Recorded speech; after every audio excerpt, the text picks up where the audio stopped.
Today is March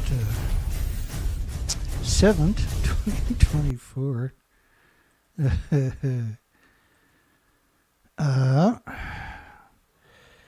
And so Monday is the 13th anniversary of Fukushima's nuclear meltdowns. My apologies, it always takes me just a few minutes to get up to madness speed. This is madness. We got a proper snowstorm going on as we're talking here. Nothing compared to Dane and the saunas, thank goodness. But we're expecting about 70 centimeters of snow between now and tomorrow night this time.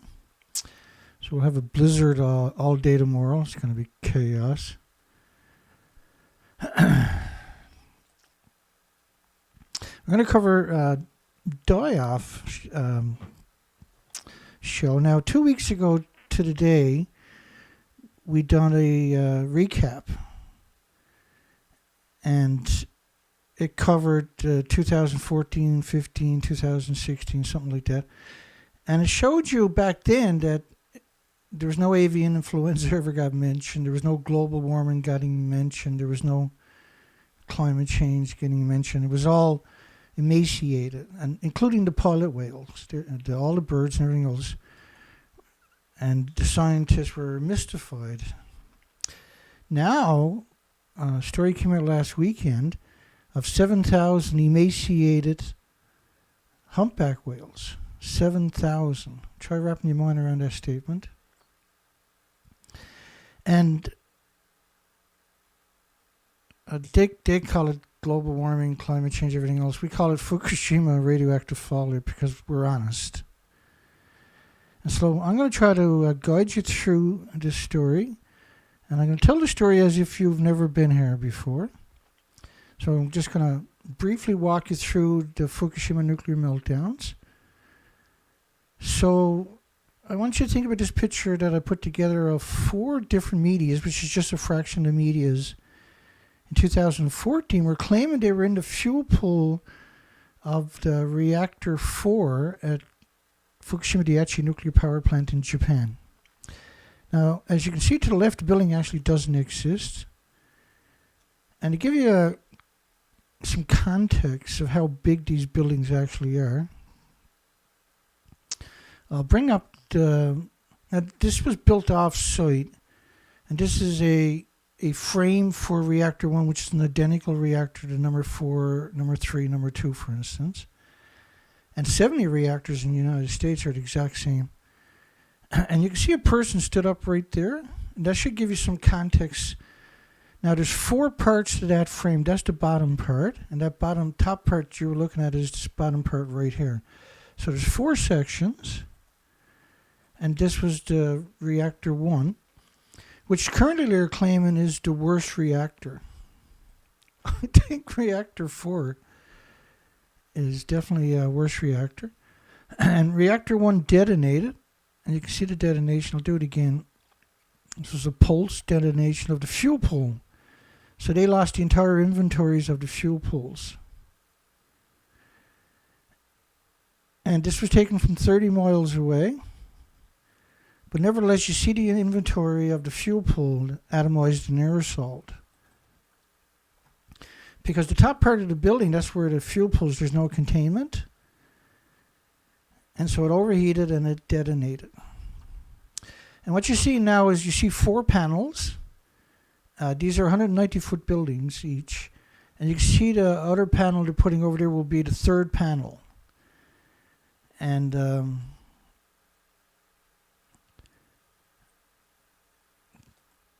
so they put this Kevlar, this is a Kevlar sarcophagus that it was meant to keep prying eyes from looking at it more so than anything else.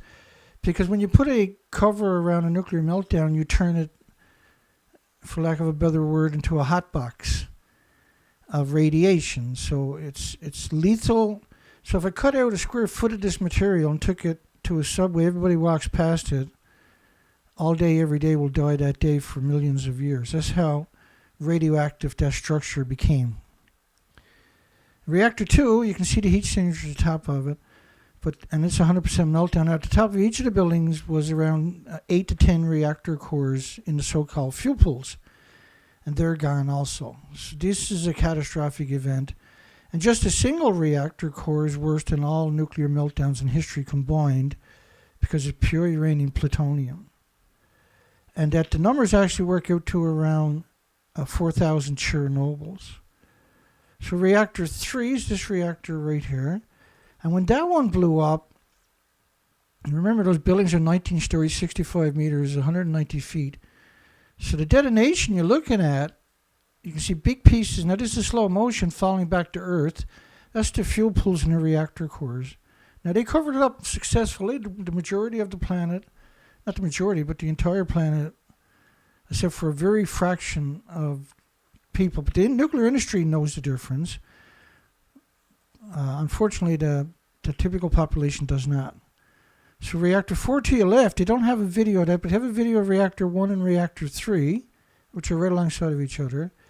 But for some reason, they don't have a picture of reactor 4 because they covered that up completely. The official story is this didn't happen.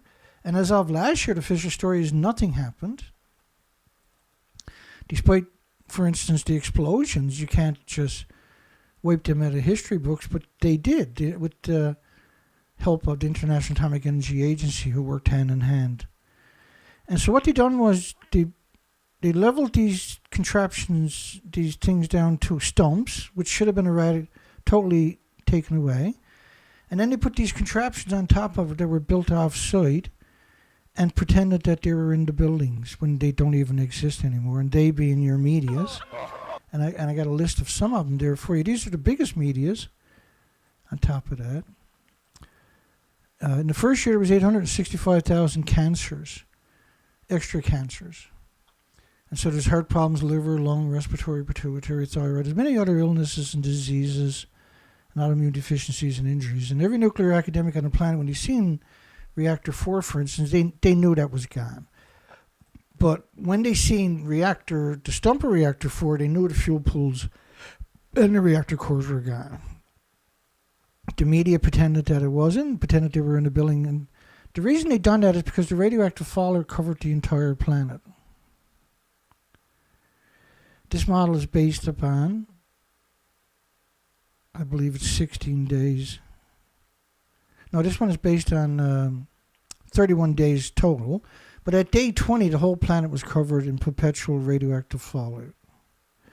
And so the fuel pools are very important because there's 10 times more fuel at the top of the building than it is in the reactor core. In other words, there's up to 10 reactor cores in those 2 fuel pools because they don't have a repository anywhere on the planet. So the official story is nothing got out, but yet they picked up 30 million one-ton bags, and the food was banned by 55 countries and 14 prefectures.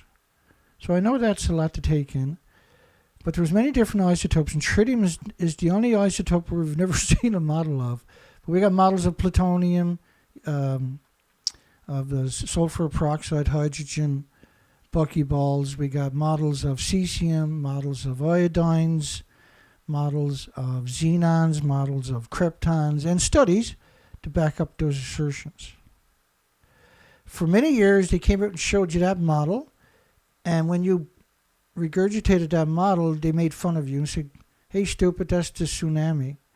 But NOAA, which is NOAA's model, but NOAA actually did have a ocean dispersal model, and he hid that away from you. So I launched, with the help of many people, research expeditions. And my trusty sidekick, my wonderful, wonderful, just absolutely wonderful, just amazing, stoic Zoe. She was really something. There was many years I couldn't even look at her picture without breaking down. I've done research expeditions from Vancouver, British Columbia to Alaska. And these were very dark times. And what we discovered was the species. Now, we were doing species counts, and so we towed and cruised the entire coastline year after year after year for 6 years in desperation to quantify whether the species had returned. Let me get to it. And so we covered this from every angle. It's hard to comprehend how much work was put in. I've been dedicated to this now nonstop, and this has consumed my life and many other people, I'm sure. This was a typical day on the research expeditions. And now we knew that these models were typically 20 to 30 days. The whole planet was covered with an invisible plume, pulsing energy almost at the speed of light every second on top of that.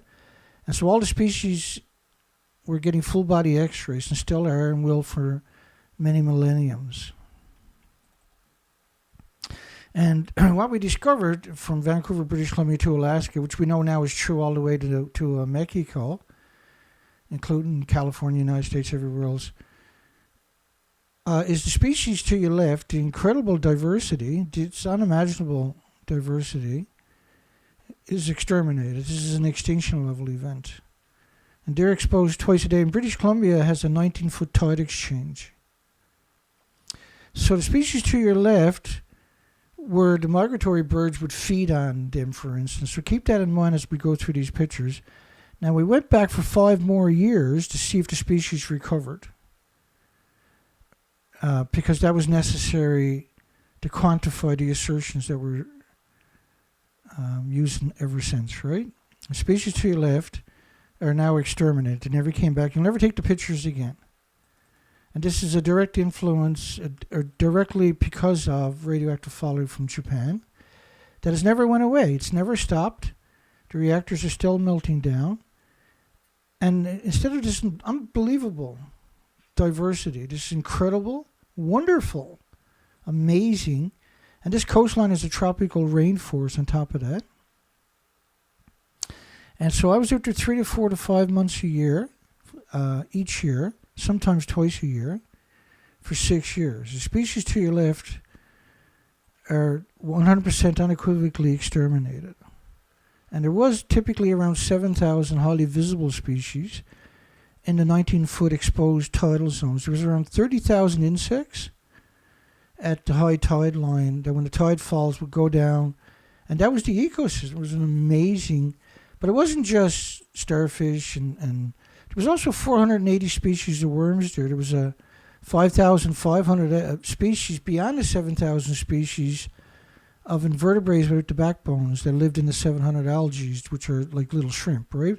But were identified and studied and acknowledged. There was close to 80 species of the sea anemones. Each species come in multiple vibrant colors. And so they were exterminated. And so the industry is very influential, very powerful. They have 1,000 plus dedicated public relation firms and lobbying groups to bury people like me. So if you found this video, you are one of the very few.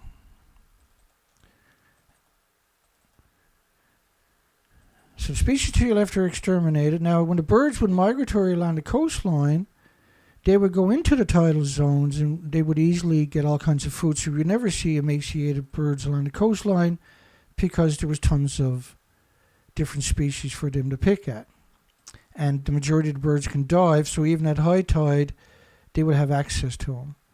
But a few hours later, they would have access anywhere. So it was impossible for birds to be emaciated. Remember that as we go through these stories tonight. And now we have a long legacy, and we also... post-Fukushima of die-offs. So this story came out the week, and did a marine heat wave. They're asking a question. They're not asserting anything. They're asking a question because they're trying to delay new groundwork with this revelation that 7,000 humpback whales starved to death, not ship strikes, not got lost, not echo sounders, not radars or sonars or all the other, or got lost in storms, all these kooky assertions that the media has posted from, particularly the new NOAA, the British, and it's the British. It's really shocking the lies the British told. So did a marine heat wave cause 7,000 humpback whales to starve to death? There's a bunch of stories about this. One of the stories was showing you whales in the ice packs. Talking about heat waves. But you can clearly see the sharp lines of the spine indicating emaciation. So we got a poll tonight that I meant to just touch upon. Is Fukushima massive perpetual radioactive fallout behind the mass species die-off worldwide? And we're off to a rip-roaring start with 28 votes. And and of all the shitty jobs that I've had, these research expeditions have to be the worst. And just telling this story is a very emotional thing for me. It's very difficult. So I'm just going to take you through the current, no, I can't say current, I'm going to take you through a fraction of the mass species die-off over the last number of years, just to get you equated and on the right page. You got 7,000 humpback whales officially. Now, if you go and look up stories right now, they're still trying to blame the die-offs, the individual die-offs and ship strikes and fishing nets. But since 1972, there's around 1,200 confirmed ship strikes, and not all of them resulted in deaths. So the media is very dishonest. Official reveals suspected cause of death for 2 whales floating off these are humpback whales they're showing you about it, off the New York coast. Blunt force trauma, and they say likely died. And the female suspected of being killed by blunt and sharp force trauma consistent with a vessel strike. But yeah, we got 7,000 that they admit now that died of starvation, that were emaciated. It went from 12 inches of blubber to 2 inches of blubber, basically. Here was another story, and they didn't frame it the way the other scumbags did. How scientists discovered 7,000 humpback whale deaths using artificial intelligence technologies. And we'll go down that rabbit hole. I'm just going to take you as a precursor through this legacy that we already has documented. And so you see these connotations of climate change likely played a role in 40% drop in the Pacific gray whale population, which is a garbage can diagnosis, I might add. And scientists are investigating, which is basically useless. One primary suspect is food scarcity. In other words, they starved to death, they were emaciated. So there was 27,000 in 2016, and they dropped to 16,650, which is 10,350. But those numbers recently were revised, because that's a bit of an older story, and now there's almost 13,000 confirmed dead. And we covered this over the years. We do these die-off stories quite regularly. And we have the collection. And our evidence clearly shows emaciation. Oh, and birth rates are down 40% in just the last year. Which makes sense when you got 40% of the population died, right? But it also adds to the equation. So you got unusual mortality events for all kinds of species post-Fukushima. The humpback whale unusual mortality event, you've got to add on an extra 7,000. The North Atlantic right whale unusual mortality event. Gray whales, which we just talked about, over 10,300. The manatee unusual mortality event. 337 whales beach is the largest die-off ever recorded in 2015. And this was the sei whales. And typically, they can live 50 to 70 years, and they can grow over 60 feet and weigh over 50 tons. This is incredible. They found over 337 in Chile, I believe. Is Chile? Don't quote me, because the industry will chop that out. Data doesn't know what he's talking about. They died right alongside of Chile. 30 whales found dead in an unusual mortality event in Alaska, clearly emaciated. Alaska adds krill and mussels list to the unusual marine deaths, unusual mortality event. And the mussels are missing on the entire coastline from my research expeditions that I showed you at the beginning. And this is an interesting statement. Whales won't stop killing themselves in New Zealand, Associated Press. And because it's been going on for, over 10 years, now it seems normal. But pre-Fukushima, it was not normal at all. And the majority of the other die-offs that we've seen were you could equate with nuclear testing in the ocean. More than 400 whales beached themselves in New Zealand, and who knows how many other ones died. Now, if you go back and if you haven't watched my last presentation 2 weeks ago, I covered the 2014, 15, 16 die-offs. And when it came to the pilot whales, they always referred to their health as emaciated. But by 2017, they stopped reporting on the health of the pilot whales. It turned out to be over more than 600 pilot whales washed ashore in New Zealand. There was other species washing up at the same time in groups, like sperm whales, for instance. A 2017-19 meat whale unusual mortality events. And I would imagine you're going to see the same numbers for gray and humpback whales. You'll see that same number eventually show up for meat whales. The North Atlantic right whale unusual mortalities events. And then the killer whales are starving to death. In fact, the prediction because of Fukushima was 1,000 becquerels a kilogram of cesium. And that people eating large amounts of seafood would expect similar levels as the whales. But you can't just exclude all the other isotopes, but this is what they do. Killer whales down along the Pacific coast, sick, emaciated, at the lowest levels in decades. No babies born in the past 2 years.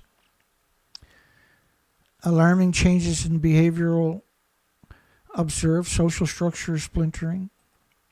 Alaska's seabird die-off continues for another summer, and you're talking millions of common murres, which dive all day typically to 600 feet, and feast on anchovies and squid and sardines and krill, herring, etc., etc.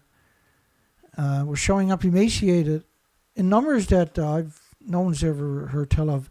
And as I showed you, the coastline was stripped, so they couldn't even find food, let alone the migratory species. Now we know 97% of the migratory species are going extinct. We're going to cover that story.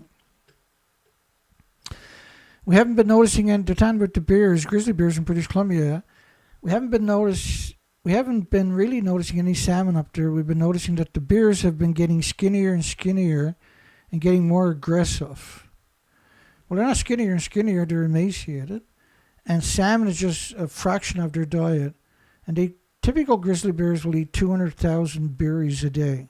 And berries are notorious for aggregating radiation, by the way.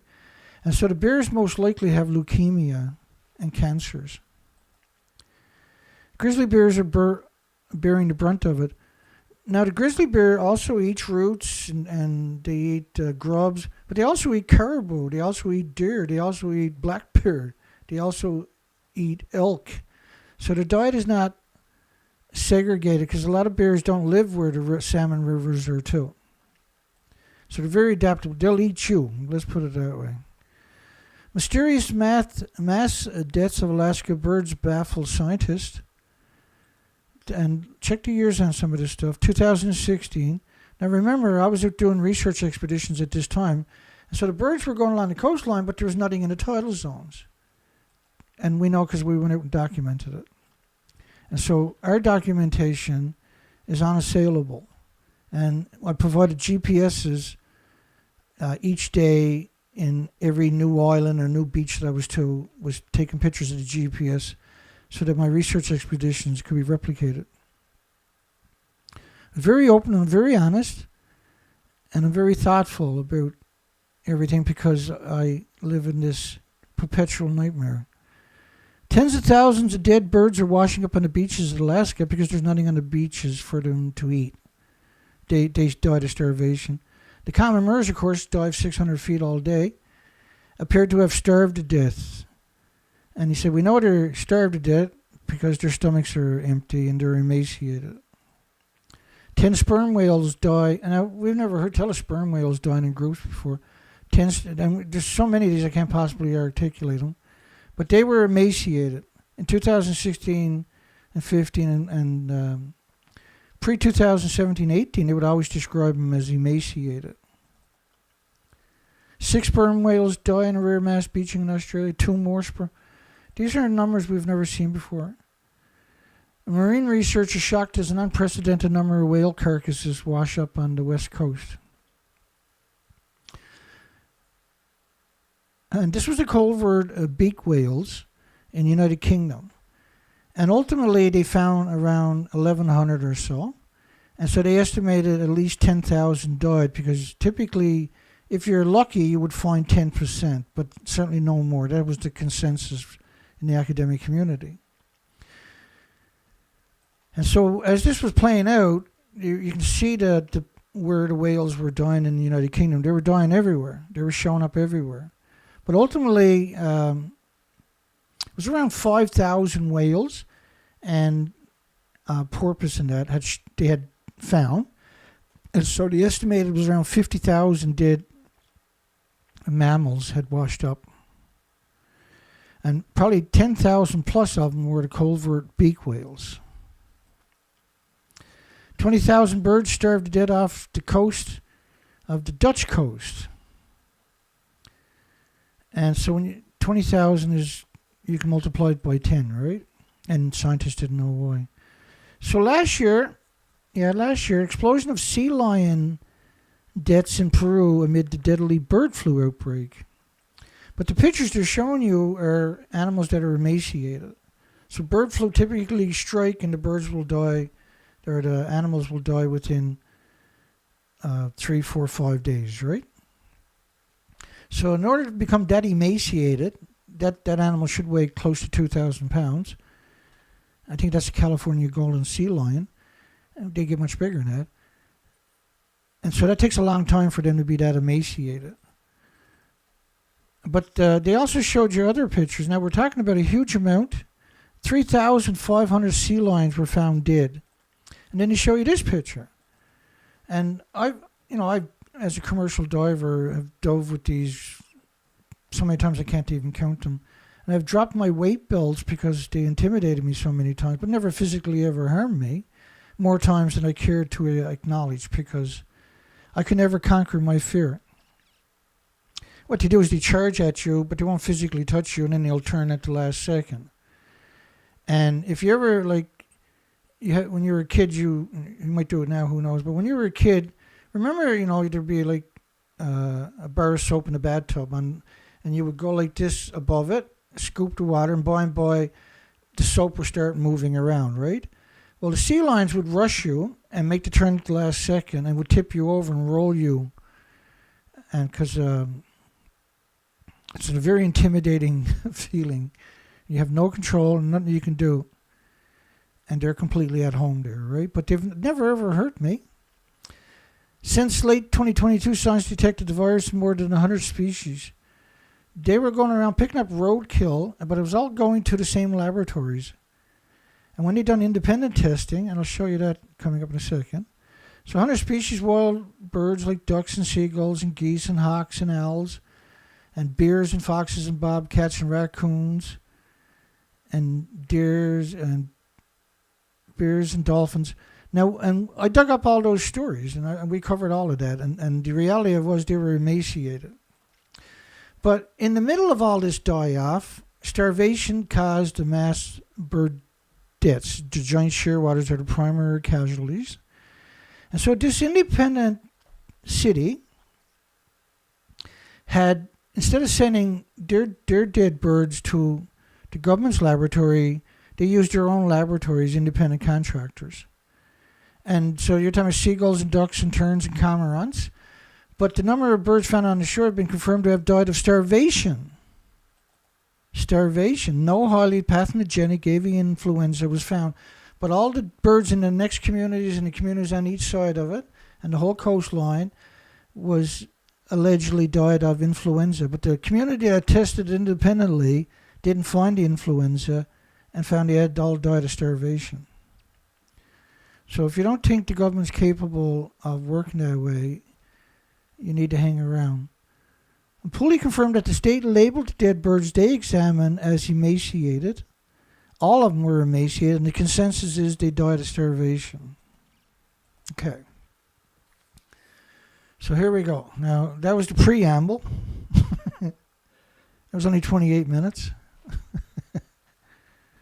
I'm so burnt out, isn't that funny, by the way?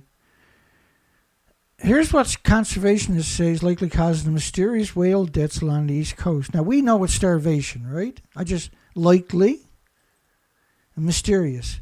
So they don't have the evidence to say anything else. Likely and mysterious. As soon as you read those words, you might as well skip past that story. But let's see what they got to say, because a lot of people were talking about this last couple of days. Well, 3 whales washed up on the beaches, and 3 days is unusual. It is likely indicative of a long-term trend seen along the East Coast. And I showed you what the trend was. It was starvation. And we're talking about humpback whales, where they just acknowledged 7,000 were emaciated. But yet they have the arrogance and the hubris to come out and say what they're going to say here.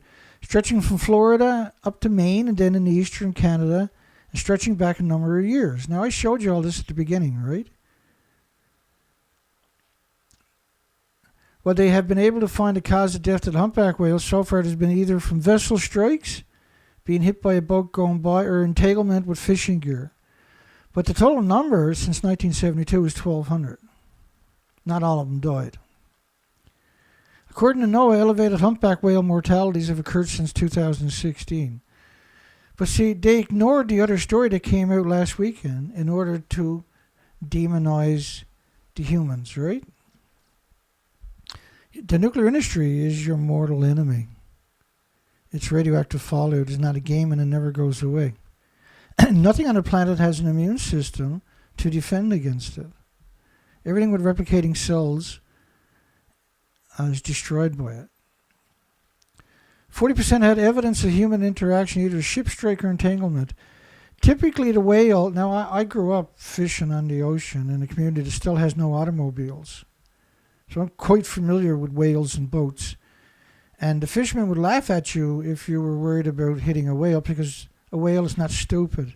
It's not a log with a tail, okay? It has a brain too, and it's very natural. A vessel struck before they died. So the ones that were dying that did get struck typically were emaciated and too weak to get out of the way, or were already dead. One scientist told me they're so fat and happy following the buffet of food, they're swimming into dangerous areas and not behaving as they normally would because they're fat and happy. Which contradicts the truth, right? I think it's so dishonest that any media would print something like that. And by the way, that narrative, that assertion right there, is an unusual assertion. We don't really see the degenerates take it that far. And these are degenerates, make no mistake about it. It's a tragic story, and in some ways it's a success story because the fish population have been rebuilt. This is simply fantasy, as you'll see coming up. There are lots and lots of food items for those whales when they're simply not. All the different mortality events is all the species, not just one species. And minke whales too. And there is an unusual mortality event for minke whales. And ultimately, you'll see those numbers skyrocket when they use artificial software to determine the way they did with the humpback whales, because they have 400,000 pictures. And we'll get to that story coming up quite quick. One way to curb the death is speed restrictions. No, the only way you can curb the death is put the genie back in the bottle, which is Fukushima's. See, Fukushima was a pulse event. So we have already been annihilated by 400 plus nuclear power plants hemorrhaging radiation from the fuel pools, and also hemorrhaging it directly into the ocean, flowing from every plant. Has big, huge, massive pipes that they flow radiation legally because there's been no objections. And no one, because it's such a secretive industry, you're not allowed to have a debate about it. And so nobody really knows what the hell they're up to, only that they burn it in every nuclear power plant incinerators, and they usually wait for the winds to blow offshore. And every nuclear power plant has pipes that are going into the rivers and rivers and the Great Lakes, for instance, in Canada. But the majority of them are going into the ocean. A whale in poor condition after being stranded in a pond.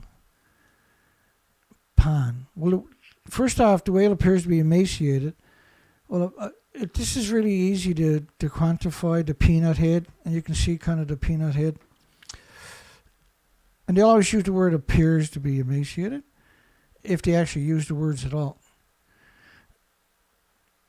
So first off, whales don't go near fresh water because it's not very good for their skin and it's not their environment, right? But I know a couple of years ago, in just a span of a few weeks, we covered 3 different stories far apart from each other's of whales going way up freshwater rivers and never heard of before. In poor condition, aka emaciated. As Rhode Island, New York, juvenile fin whale. The whale is believed to be emaciated. It isn't injured and it's in poor condition. Nearly half of the world's migratory species are in decline, the UN report warns. Migratory fish face the most dire threats, with 97% on the brink of extinction. Now, my research expeditions that I showed you earlier quantifies that assertion long before. And this was a stunning revelation that they actually even acknowledged it. Fish, sea turtles, elephants, sharks, shorebirds, and more of the world's migratory species are in dire declines, according to the first ever State of the World Migratory Species Report from the degenerate scum called United Nations. These are degenerate scum. And why are they getting prominence when they're just a corporation? Approximately 44% of the migratory species across the world are in population decline, and more than 20% of the migratory species face extinction, according to the degenerate UN. And to show you a picture of a humpback whale caught in a rope. Now, that's true, it does happen. An entangled subadult humpback whale. But the species, there's only around, one of the first stories I showed you when we got to that section was 7,000 emaciated humpback whales. It was the same thing for the 10,350 gray whales, emaciation. And so whenever they get a picture of a whale like this, that gets used constantly, regurgitated constantly. And the idea is to demonize you. Demonize anything to do with United Nations is they're actually going to demonize you. You don't have a right to exist when it comes to United Nations. Only the United Nations has the right to exist. Migratory fish face the most dire threat, with 97% of the species on the brink of an extinction. The situation is far worse in the aquatic ecosystems.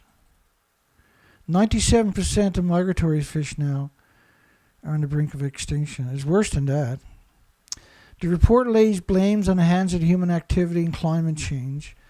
Overexploitation and illegal hunting and fishing and habitat loss had led to the worrisome population decline. Fukushima will never get a mention. Just let me set myself up here for the rest of the story. The nuclear industry is a curse, period, to every species and to the future of humanity. So these are models just based up in the top right-hand corner of 20 days. Radiation covering the entire planet. So it destroys the ecosystem. It breaks the food chain. Migratory species encounters more problems as a species. Humans are generally the reason for the problem. Well, the nuclear is the reason for the problem. Well, a single event covers the entire planet and destroys the ecosystem, the food chain. For instance, it destroys because the phytoplankton, the basis of the food chain, the basis of the oxygen chain, the basis of the carbon sequestering chain, is at the surface.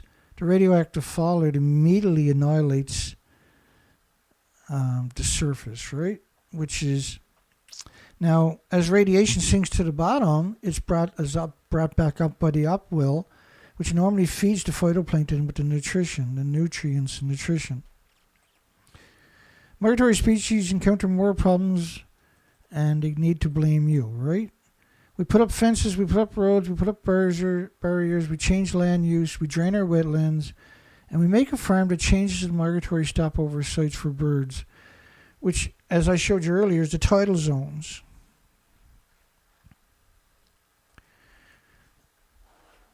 And just let me bring up a couple of connotations of that. So the bird species, when they're going along the coastline, don't have any food because that was wiped out by Fukushima. There's nothing left. When it used to look like that. So when they tell you it's the first of a kind report, I've been reporting on it the whole time. So we as a human species are the reason for the problem. No, humans didn't kill the tidal zones. It was the nuclear industry with no checks and balances. And because there's no checks and balances, there's no incentive not to be evil. And we know this because we went back for 6 years and the species are gone. They never came back, rather. Did a marine heat wave cause 7,000 humpback whales to starve to death?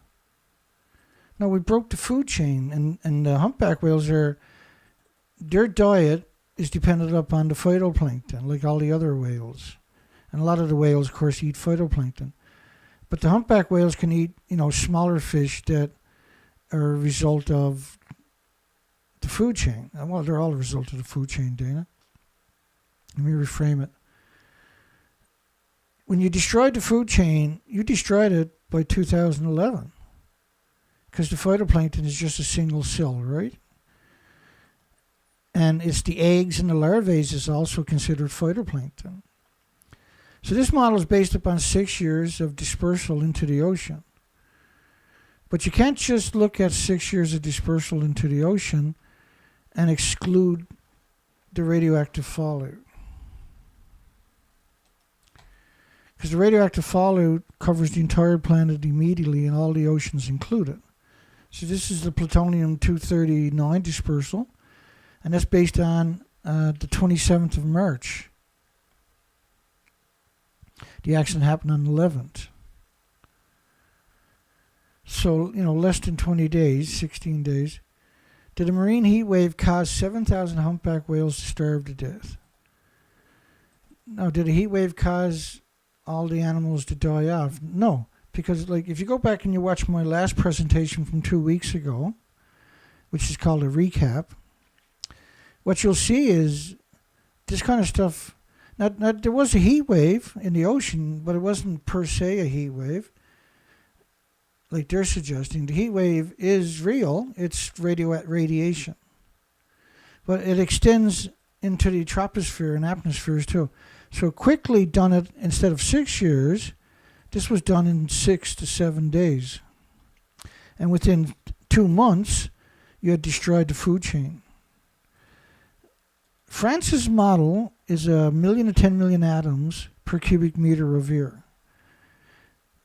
And we'll just let this model play out. We're at the 20th of March, 21st, 22nd, 23rd, 24th, 25th. I'm going to stop it on 20 days after the tsunami. So that's 20 days after the tsunami. Well, it's only 15 days after the last reactor blew up. And it's based on 1 million to 10 million atoms of cesium-137.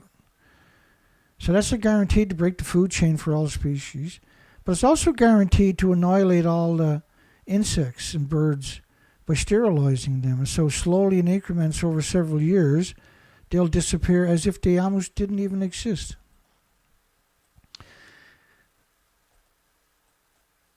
And the primary cause of death was starvation. Because which scientists believe was likely caused by the extreme heat wave on record, which was the radioactive plume from Japan. See? That's what caused the heat wave. The heat wave couldn't just create itself. And the heat wave is why we're seeing supercell storms, supercell cyclones, supercell typhoons, supercell hurricanes, with winds exceeding 200 miles per hour grinding on your coastline instead of going interior at 100 miles per hour and then slowing down. This stuff hits the coastline. It's got so much power, it just sits there and eats the coastlines. The humpback whale population in the North Pacific declined 20% between 2013 and 21, after warmer water upended the ecosystem. Now, this is the cover story, clearly.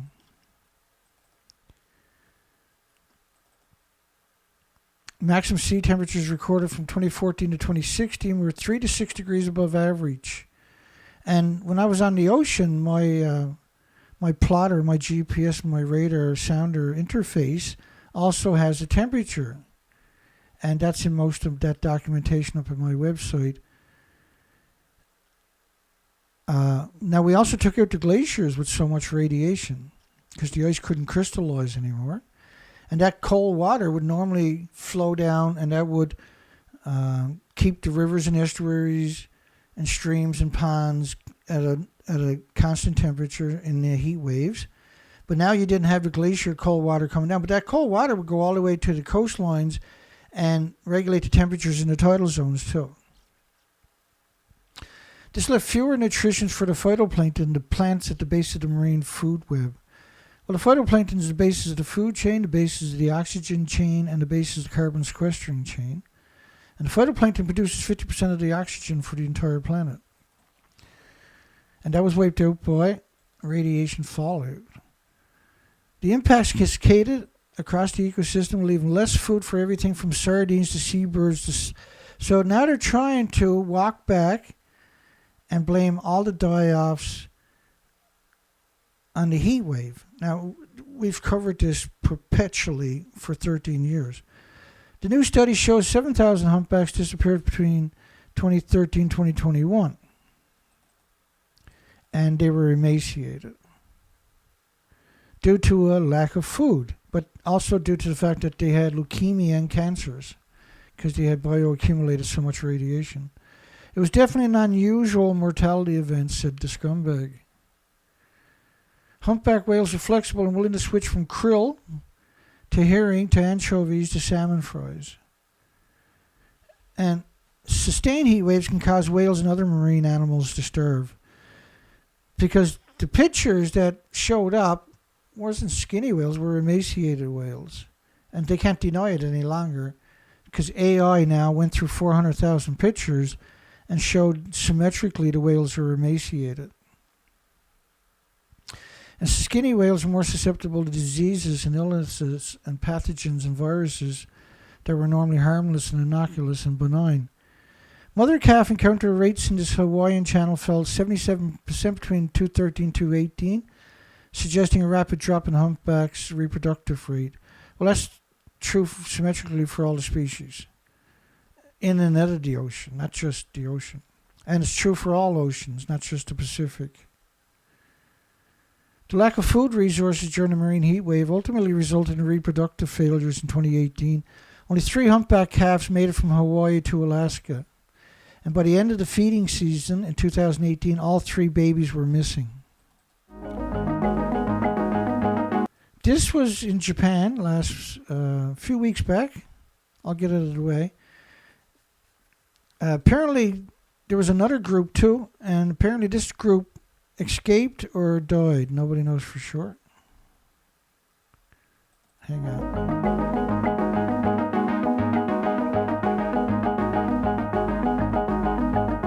A lot of orcas trapped in ice off the coast of Japan are getting international attention. Authorities are now saying the orcas have safely escaped the dangerous situation. The viral video from environmental group Wildlife Pro shows a group of at least 10 whales struggling in drift ice. They were clustered together and appeared to be sticking their heads out of the water to breathe. In 2005, 9 killer whales died after getting trapped in drift ice in the same area.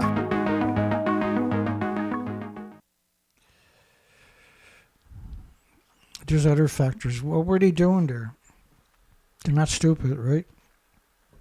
They lived to be 100 years old. They know better. They were desperate for food, right? And this was off of Japan.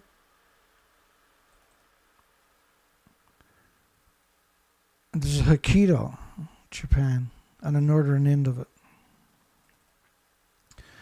An elderly sperm whale beached itself on a sandbar.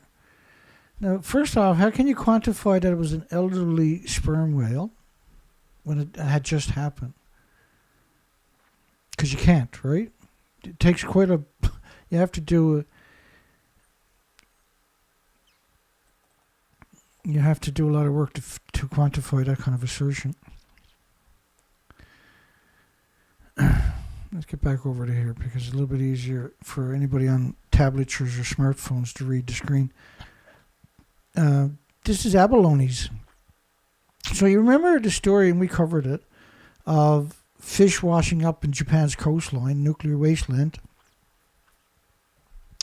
Well, the aquariums they had there where they're growing abalones, which are, in Canada, they're $50 a pound if you harvest them. It's illegal to harvest them here since, I think I done the last year was 1998. Young clams escaped from tank water near the West Japan port where tons of fish washed up dead. So there was something going on with the water because the fish tried to get out, the abalone got out of the water. And the turban shells at a mollusk breeding center found escaping the seawater in their tanks. About a week after, tons of Japanese scaled sardines washed up dead on an adjacent fishing port in the Mai prefecture. When I used to see these when I was diving, and I got close to 14,000 hours as a diver, they're just they're so beautiful, eh? When you're down there, it's amazing to see them. But over the years, when I was doing the research expeditions, I think we only found 2 in 6 years. And I was on the ocean 4 to 5 months typically each year. The phenomenon is believed to be caused by a decrease in oxygen concentration. Well, it's difficult to quantify that one because you can't have hypoxia in the open ocean. But you could in Japan. Obviously, this could be a radioactive plume coming along the coastline. And that would definitely drive them out of the water if they can get out of the water. It's extraordinary, actually. The breeding center nurtures a juvenile shellfish before releasing them into the ocean. And seawater collected by the pumps is filtered and put into 6 tanks where it's circulated to grow 30,000 abalones and 10,000 turban shells. Yeah, they ran away from their sanctuary. Thousands of sardines mysteriously washed up on shore in a bad omen hours before an earthquake. Thousands. Turning the shoreline silver for up to 4 kilometers. Well, it's not thousands. It's millions. Because sardines are tiny, right? So to turn the shoreline for 4 kilometers, you're talking about tens of millions of sardines. Or thousands, you're talking about 1 billion sardines probably.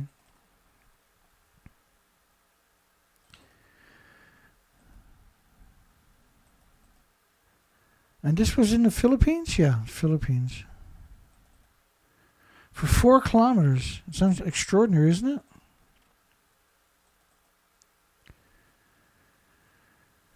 This may be the result of upwelling as an ocean process in which colder water is pushed towards the ocean's surface, bringing nutrients, including plankton, the diet of the juvenile fish. As a result, the fish, they say, was trapped in easier water. That simply doesn't work that way. Right? Because the plankton is ocean-wide. It's not like sardines or herring or mackerel or something like that where they group together. They're distributed symmetrically throughout the entire ocean itself. And your freshwater lakes were destroyed too by the radioactive fallout. Boaters spot incredibly rare all-white sea creatures, possibly the first in the world. Next to the boat, a pair of rare Omura whales were swimming together, and one of them was completely white. An albino and I don't really have any thoughts on it outside of what you would expect. The creatures were first recognized in 2003 from dead corpses and were seen alive for the first time in 2015. The small baleen whales have long and thin bodies, making them appear almost snake-like. Well, they probably got slim bodies from Fukushima. And they can grow to be about 40 feet and 44,000 pounds. Well, if they're 40 feet long and 44,000 pounds, then they're not typically going to be thin.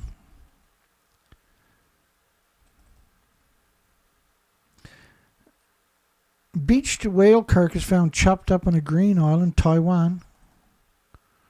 The nuclear industry in Taiwan is despicable, isn't it? I mean, they're despicable. What they done to Orchard Island, to the natives on Orchard Island, is they said they wanted to put a canning factory for tuna and sardines in the natives' island, which is known as Orchard Island. And what they done was built a nuclear dump. And when the natives finally figured out it wasn't a sardine canning factory, or a tuna canning factory, or a crab canning factory, they protested, but the nuclear industry said, no, too bad, you signed. Despicable, eh? That's normal. This is the nuclear industry. That's what you can count on with the nuclear industry, is to be despicable. And everybody in it, too. Chopped up on Green Island.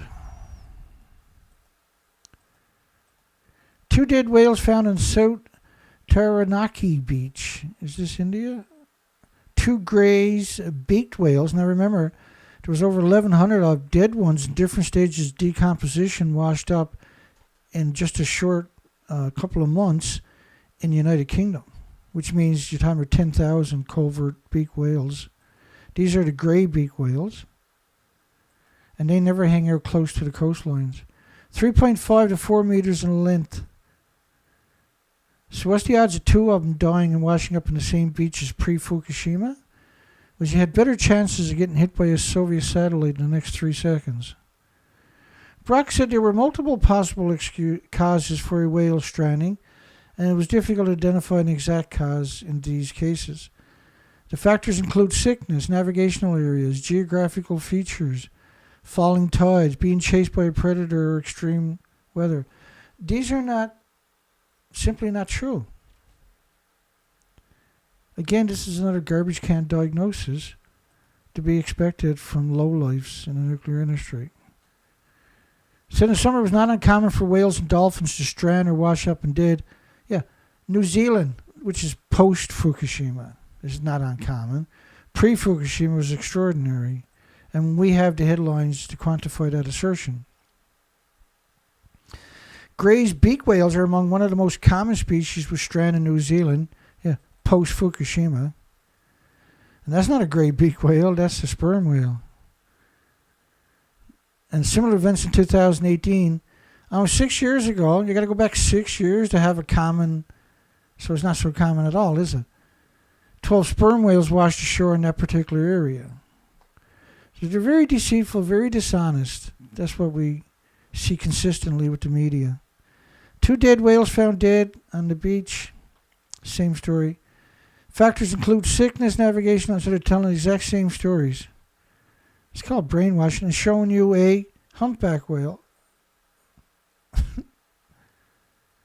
A sperm whale. The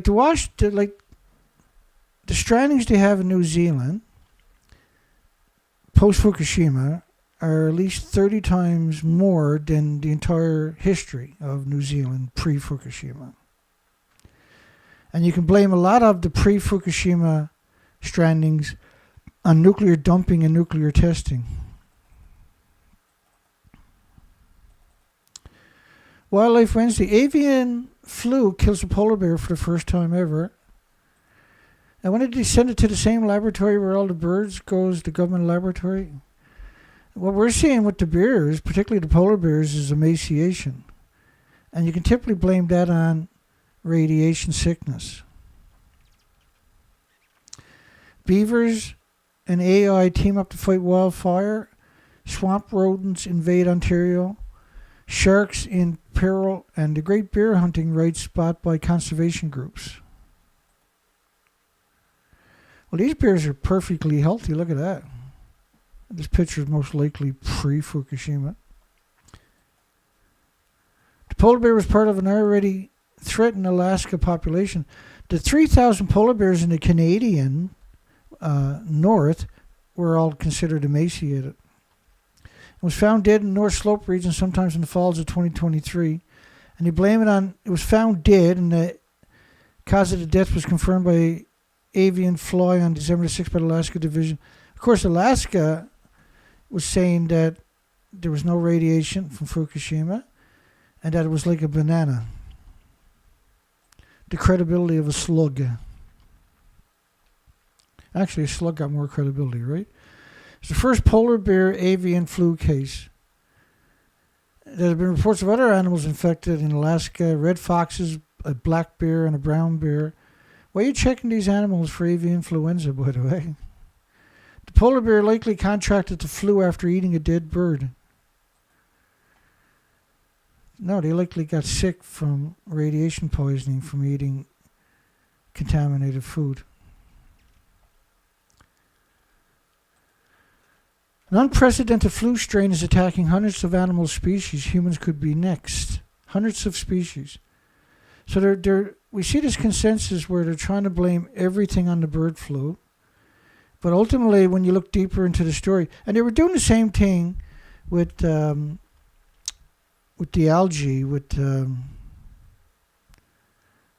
oh God, I can't even remember the name now, which is terrible. I apologize. With the acid. And then the test would always come back a year or two later, negative. Has struck hundreds of birds and mammal species, including the elephant seals. Well, the elephant seals shouldn't have wrinkles on them, by the way. It felt like watching one of those blockbusters about the end of the world, like witnessing an apocalypse. Now, remember at the beginning, in Chile, I was showing you a story from 2023 of 3,500 sea lions that they said died of the avian influenza. But the pictures were severe emaciation, or catastrophic emaciation, that took many months to play out, and obviously could not be bird flu, right? Argentina, normally so packed with elephant seals this time of the year, is impossible to stroll along the shore. We're desolate except for hundreds of dark, rotting carcasses. Nearly a whole season of sea pups dead. I think it was 17,000. With gulls pecking at the remains. The eerie silence was only broken by the sound of a few remaining elephant seals. It is catastrophic, added the marine biologists at the Degenerate Wildlife Conservation Society, a piece of shit non-profit. This is the largest die-off for the species. Altogether, it was around 17,000 elephant seal pups. Died there last year of a strain of avian influenza. Which, of course, like the 3,400 sea lions in Chile that they alleged died of the same avian influenza were clearly emaciated. And they're not showing us pictures because that seems to be the consensus for the last number of years, because it's easy to deduct when you've got clear pictures, right? A pandemic among animals that has struck at least 320 types of birds and dozens of species of mammals. 320 types of birds, species of birds. The birds are dying of emaciation because the coastlines have been stripped of nutrition, of food. The 7,000 highly visible species and the 5,500 invertebrates without the backbones are all gone. That was their diet. They have no substitute. And at the top of those high tide lines was 30,000 insects too. So it was this incredible smorgasbord for the about 5,200 common cranes in Israel, more than 2,200 Dalmatian pelicans in Greece, 40% of the species in southeastern Europe, roughly 20,000 sandwich terns. We only seen one last year on our research expeditions, by the way, in the migratory route. Out of the 46 million migratory animals, none showed up. 17%, and yet they still won't even acknowledge it. More than 18,000 dead barnacle geese in Scotland, tens of thousands of gannets in Canada. And that was in 2022. And we were doing research expeditions in April when we had millions of murres and common murres and turs and dovekites, which are both at two different spectrums of the food chain, I might add, showing up emaciated.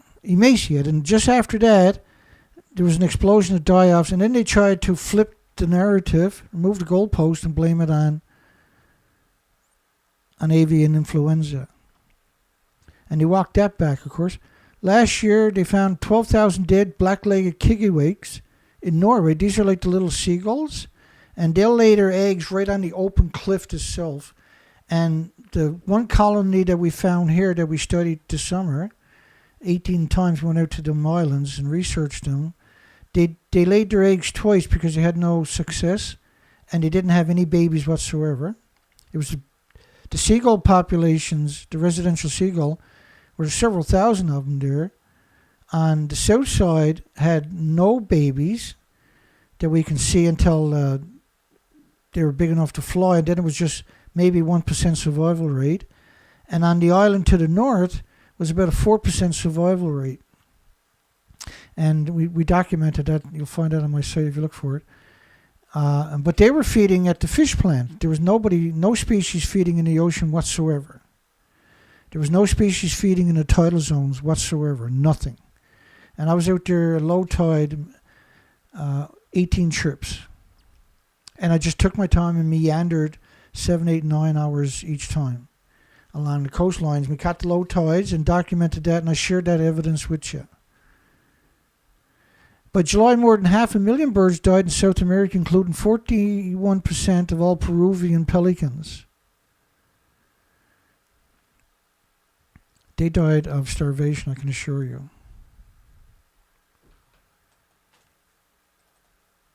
Flu symptoms depends on the bird, really. Telltale signs include tilting head, struggling to stand and tumbling when trying to take flight. All signs the virus has hit the nervous system. These are the same signs of starvation, by the way.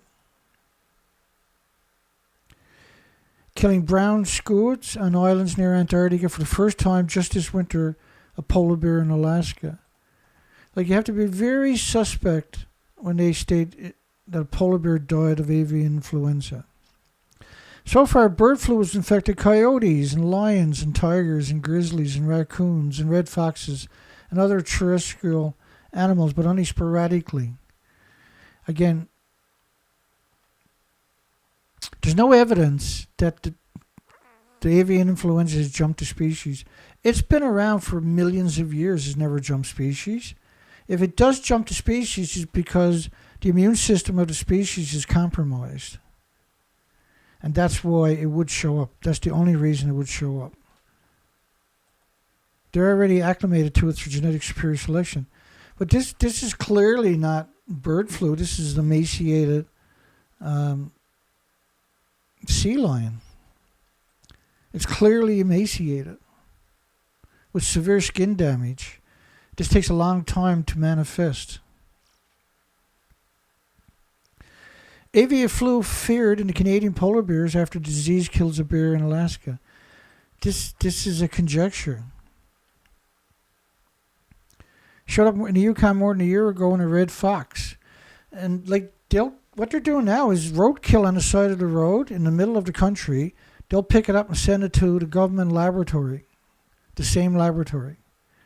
But when it's sent to independent laboratories, it's typically shown to be starvation. Mass death of seal pups raises fear of bird flu spreading in the mammals. See, if it was true, they shouldn't say stuff like that when they can't quantify it, when they don't have the actual evidence. Raises fear, which is an opinion.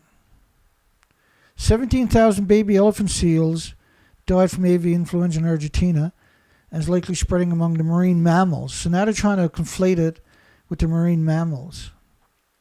And because these animals have been dead for such a long time, and because the pictures are very vague, you can't determine anything.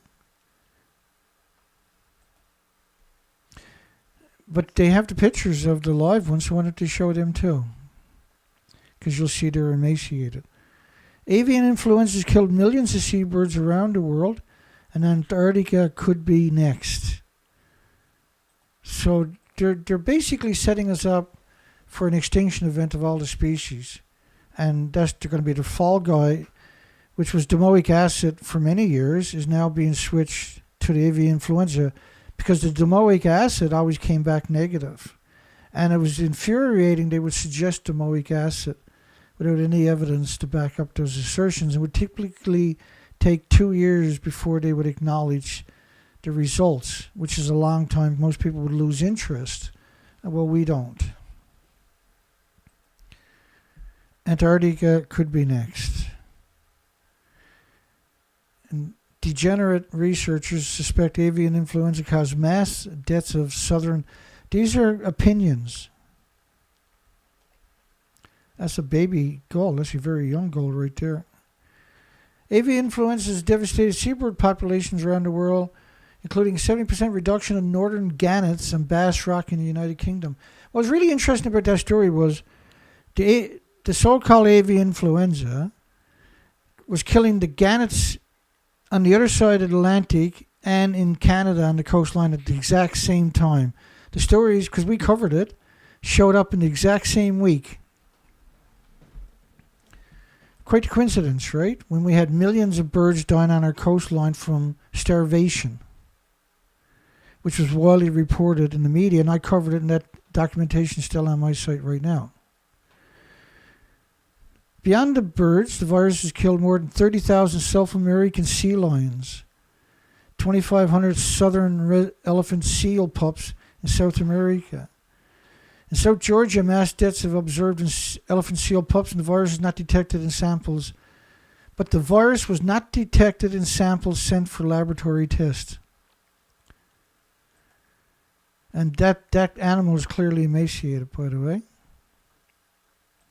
But let me take you back to the Chile in South America.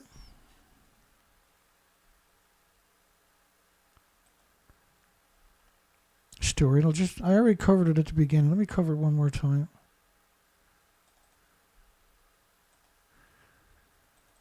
So we're supposed to get around 75 centimeters of snow between now and tomorrow evening. It's a lot of snow for us. I'll be going through a lot of fuel. I got no supplies. We got everything spent on equipment, and we left nothing for emergencies. Oops. That's not the story. Let me get the other one.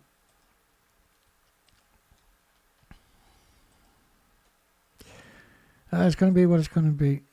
We've had rough years. Here we go. This is the story we're looking for.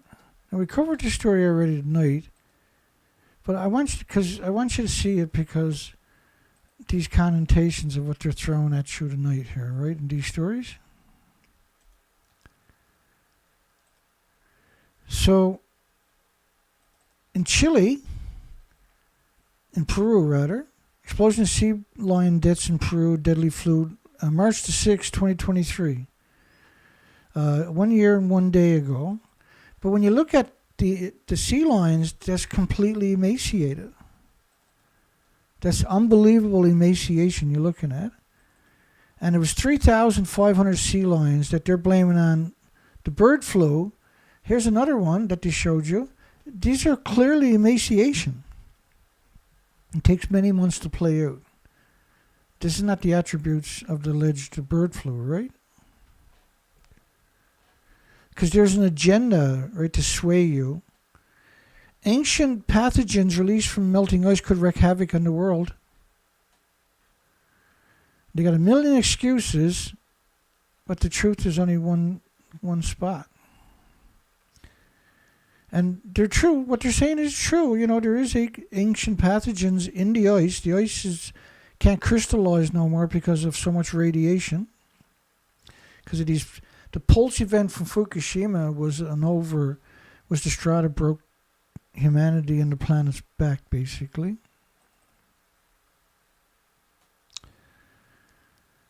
I have zero patience for academics now.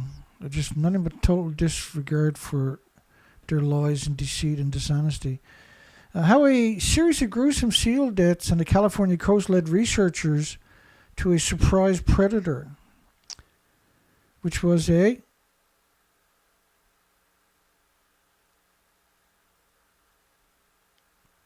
fox. A Santa Cruz PhD student upended assumptions, because that's what the majority of the stories tonight were, assumptions, right?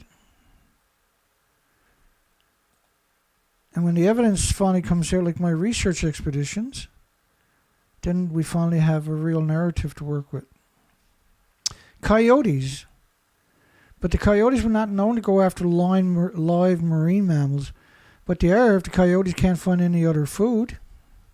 And we've seen that with the lions in India, because they can't find any food in the forest, are heading to the coastlines.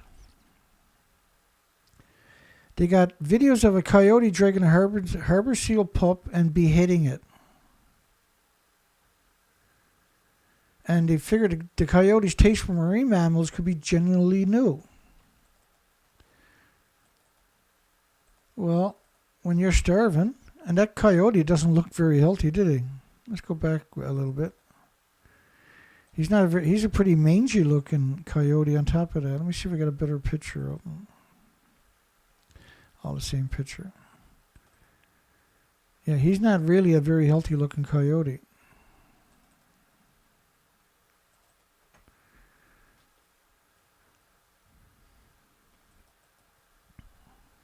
So they set up cameras. And so that guy there is looking emaciated. He's not very healthy looking. Juvenile males. Pod has stranded 40 false killer whales and dolphins killed. I don't even remember this story. Is this India? I don't know. We'll see. Hopefully we'll see in a second here. They were refloated. They were clearly suffering. Typically, like pre-2017, the health was generally described, and what we seen the consensus was starvation. And when they cut them open, they found nothing in their stomachs, like the pod whales, for instance, in New Zealand and Australia. And a lot of this could be where the ocean is just destroyed from so much radiation. They can't stay in the ocean, and this is why they're running on shore. But we're seeing it in all species. When it used to be rare to ever see it, but typically it would be pilot whales. 20-meter whale washes up on an Irish beach. He's not looking very good, healthy-wise. Severely emaciated. Severely emaciated. And they'll give you can see the peanut head though, right? You can see like the whole spine as you look into the back of it is all poking out. That's emblematic. What do humpback whales eat? Different species, krill, squid, herring, pollock, haddock, mackerel, capelin, salmon, various other fish. These are all species we know now that are almost becoming extinct. Atlantic Ocean is headed for a dangerous tipping point, scientists warn. Yeah, the Atlantic Ocean is heating up. Superstorms is caused by... Ocean currents are a natural but very fragile... Let me get out of the way. We'll play this clip. Just got to check your audio first. I'm going to turn it down and then adjust it.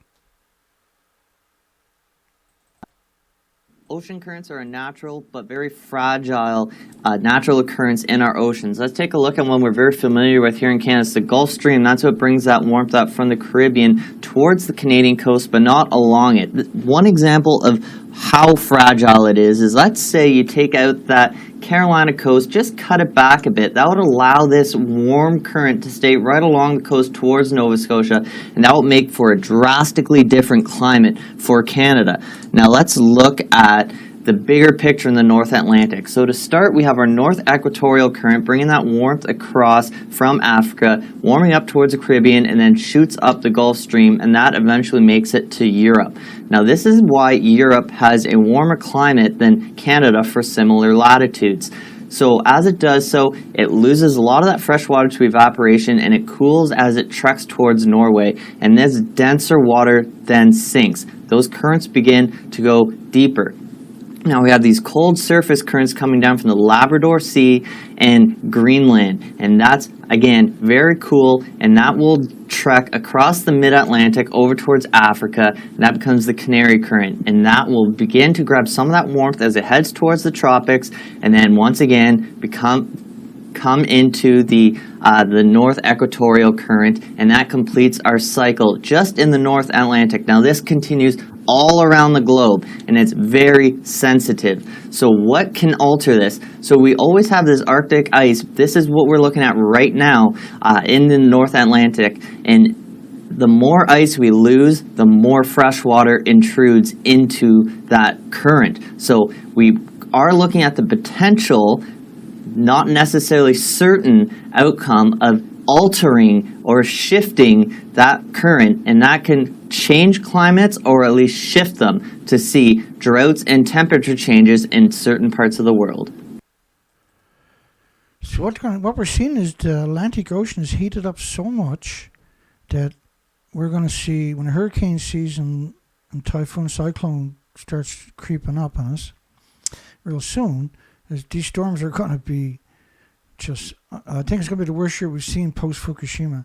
And post-Fukushima is the only time we've seen storm after storm after storm of Category 5s, which should make up a Category 8 and 9 and 10 now, because we don't have infrastructure with building codes for 200 plus mile per hour winds.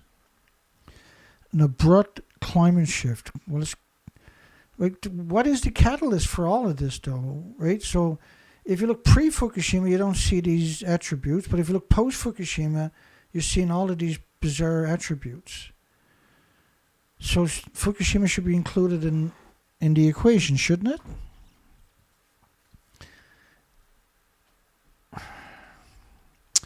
Is that polar bear getting enough to eat? He's got a little bird in his mouth. And I don't know if you would call it a bird, is it? There's just a little specter. How scientists discovered 7,000 humpback whales deaths using artificial technology. So this is how they done it. The intersection of marine biology, artificial intelligence technologies led to the startling humpback whale population discovery. Now, if they look at the mink whales, if they look at the covert beak whales, if they look at the gray whales, if you start looking at using the same technique, and I'll show you the technique, after the damaging effects of a years-long marine heat wave. Now, this story creeps up once in a while, but this hasn't been a consensus. Right? This story came up several years back and a couple of years before that. But it was generally a hit-and-run type story. According, see? The marine heat wave in 2013 didn't and lasted until 2021. First off, it's still going strong. It's gotten worse, and we documented it the whole time.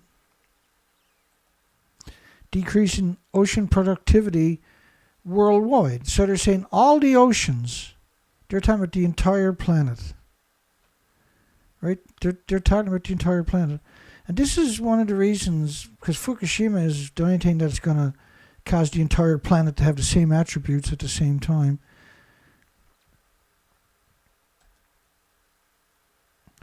Is Fukushima's massive perpetual radioactive fallout beyond the mass species die-off worldwide? I think the evidence is really incredibly clear.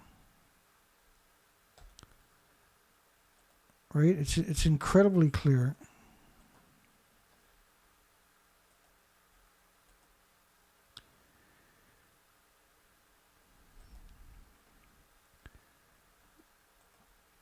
Worldwide. Worldwide. So they're showing you pictures of freezing places and talking about a heat wave. Do you get it? In the North Pacific, the study found humpback whale population went from 33,500 2012 to 26,500 in 2021. But they're showing you, and you can see the emaciated spine over there. I blew it up for you. That's clearly emaciated, eh? AI technology used photos matching to identify individual humpback whales based on the shape of their tail flukes and their pigment patterns. It led to more contributions by citizen scientists. Again, they're showing you whales, and look how sharp the spine is, right? It should never be like that. But they're also showing you whales in ice packs and calling it a heat wave. In a story about a heat wave. There's a disconnect, right? It seems to be driven, again, this is a conjecture, this is an opinion only, to climate-driven changes. And so-called climate-driven changes, climate change, is a garbage can diagnosis because it's not backed up by any science. But if you look post-Fukushima, you'll see these attributes. If you look before Fukushima, you're not seeing these particular attributes. They acknowledge that in the data, by the way. The marine heat wave, and they show you these pictures. It's so backwards, eh? The blob, so-called blob. Well, the blob is real. It's caused by perpetual radioactive fallout. That's like it covered the whole planet in just 20 days or less. So all the oceans were immediately covered. This is a German model based on 2013. But because the whole planet was covered in radioactive fallout in such a short period of time, there was a symmetrics to it, right? Worldwide. And this is why you see those connotations of worldwide. Because they're talking about the blob, like the heat wave is not, they're talking about the Pacific Ocean, but the ocean productivity decreased worldwide. And they're showing you pictures in a heat wave where they're in cold water. So, like, it's meant to confuse you. They're very good at it, aren't they? A locust outbreak could get worse as global temperatures continue to climb, scientists says.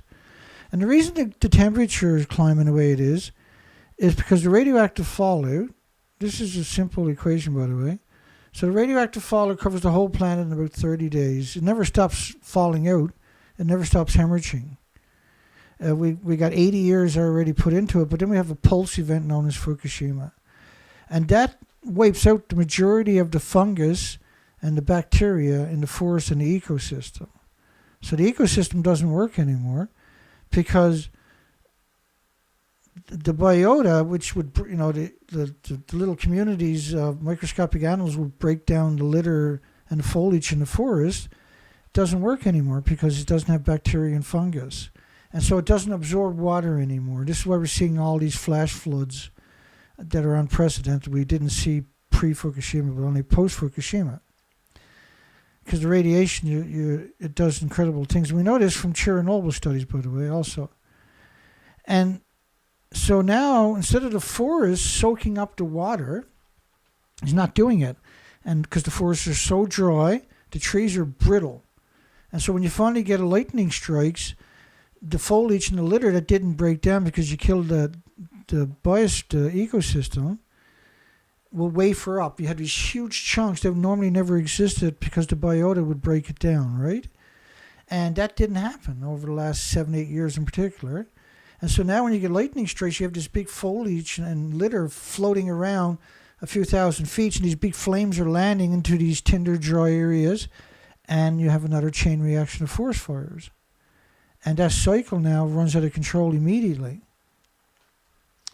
And then at the same time, you're liberating the radiation sequestered into the forest for the last 80 years and the Fukushima pulse.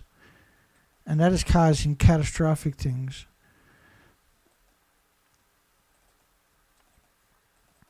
And if you don't put that stuff into the equation, you're being dishonest, see? It's the infection is the worst in 70 years, so the worst since the major nuclear testing, basically. Nearly half the world's migratory species are in decline. Now, I covered that earlier for you, right? Dead sperm whale discovered near Charleston. That was today, or a few days ago. Oh, that's February 24th, sorry. 42-footer. 2 whales washed ashore in Rhode Island. 2 days, both died. That was March the 1st, a few days ago. And, of course, they're going to blame that. That whale there is unbelievably emaciated. And sharks. Bird flu reaches the mainland Antarctica for the first time. Like, scientists have refused to put into the equation stuff like Fukushima and legacy radioactive fallout. And the minute that you omit that is the minute that you are guilty and that your so-called science is suspect. It's adapting to spread to the marine mammals. Avian influenza has been around for millions and millions of years and it never jumped species. And in that period of time, species were prolific. And so if it was going to jump, it would have jumped in that moment. But there is another thought there, right, where the species' immune systems are compromised by the uptake of so much radiation because they have leukemia, basically. And now they're more susceptible to pathogens and viruses that would normally never harm them, right? And that could be one of the things we're seeing, right? But on the flip side, the majority of the species that they're talking about are severe emaciation. And when I say severe emaciation, that's exactly what I'm talking about. Collected samples of 4 sea lions, 1 fur seal, and a tern found dead at the most affected sea lion rookery in Argentina. They all tested positive for the H5N1. But yet they said the same thing about the 3,500 sea lions, and they were emaciated. It wasn't bird flu at all.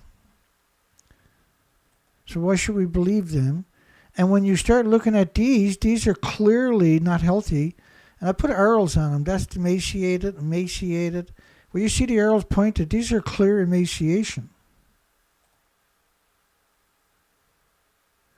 Like, you can see that one that's dead there, but they're completely emaciated. Emerged in 2020 while the human world was reeling from a different pandemic. So they decided just to blame everything on a flu-like symptom, right? In other words, they're very suspect. They're very dishonest, we noticed over the last 13 years in particular.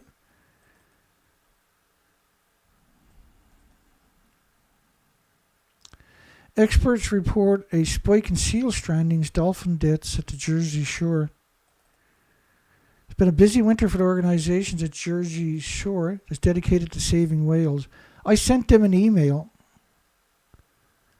and I sent them a whole bunch of headlines and asked them to explain to me how windmills killed all these species, because that's what one of their narratives is, right? He's emaciated and he's emaciated. It says the water temperatures are warmer than normal this winter, could be playing a part in the spike. Again, this is an opinion, right? New Jersey State climatologist.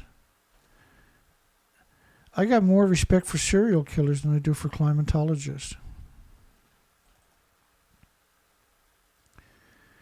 Mystery of 130 dead seabirds found on France's Atlantic beaches. A lack of fish. Climate change. Accidental captures have been cited as a possible reason. They could have been captured by unidentified flying objects and given anal probes. Maybe that's what killed them. Maybe they got drunk and fell off the cliff after a poker game. That's probably more realistic than the avian influenza, actually. Hundreds of sacred dead sea lions and dolphins are washing up on the California beaches. I'm not laughing. I'm trying not to scream. Experts believe a toxic algae bloom is poisoning. Yeah, because you killed off you destroyed the health of the ocean. And so algae, and this is one of the reasons they were trying to blame everything on the domoic acid, because they understood that the radiation killed off the phytoplankton and by proxy now the health of the ocean, right? And now it was easier for algae to invade the water when normally algae couldn't survive in it. But that's clearly emaciated. And because its immune system is so compromised, maybe it did get some kind of a flu, but it's not what they're suggesting. More than 300 reports a day. At least 100 dolphins and 100 sea lions were found dead, and hundreds more were found sick. All of these are emaciated. Warming waters can contribute to algae growth.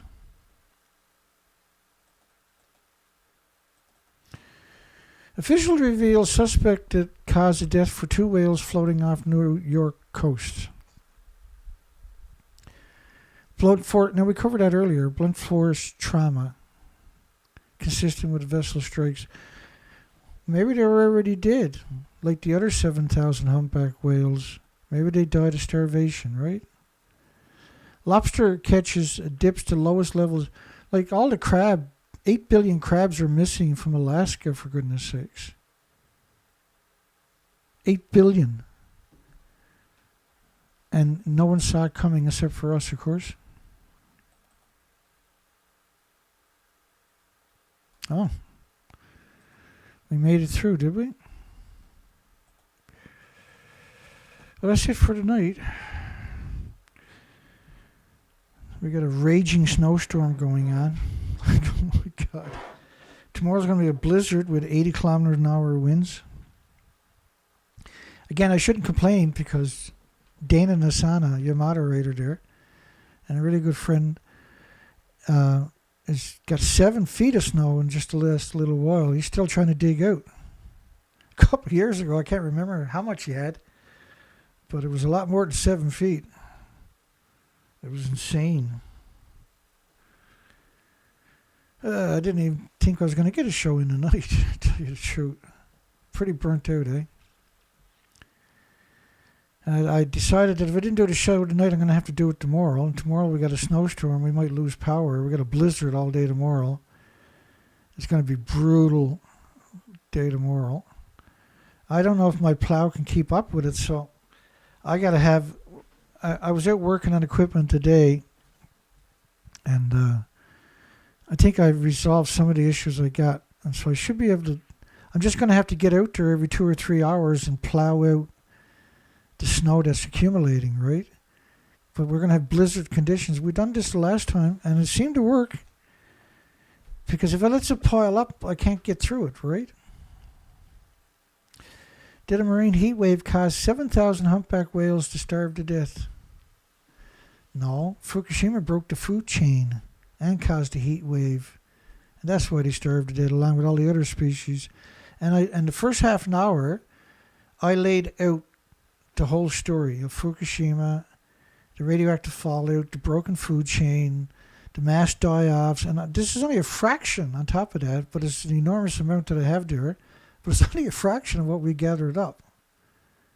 And I also showed some of my research expeditions. So we're going to close the poll and say goodnight. My brain is shot. My brain is shot, so it's good timing for me. Don't forget to give us a thumbs up if you made it this far, folks. Is Fukushima's massive perpetual radioactive fallout behind the mass species die-offs worldwide? And the evidence we got clearly shows that's what's going on. Clearly shows it.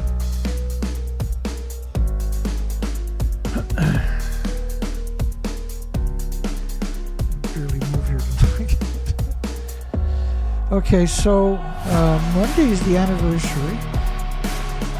And so what I'm thinking about doing is either doing a couple of shows on Monday or doing a very long show on Monday.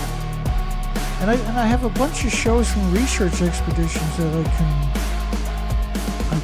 edit down a little bit, and we can start replaying some of that, because that stuff was pretty impressive from the West Coast, right? We got some incredible stuff. I had done a whole series of videos from the sailing expeditions, right? And that was very informative stuff. I don't know if I can dig through all the information and replicate it. And I was checking some of those videos this evening, and I'm thinking about something like that. But we are going to cover a lot of material on Monday. It's the anniversary. And I'm considering making a bunch of short videos to put out. Like my short, because right now I have 100 little short videos less than 1 minute long. Anyway, have a great night, folks. I know this is a hard story to be chirpy about. We'll see everybody on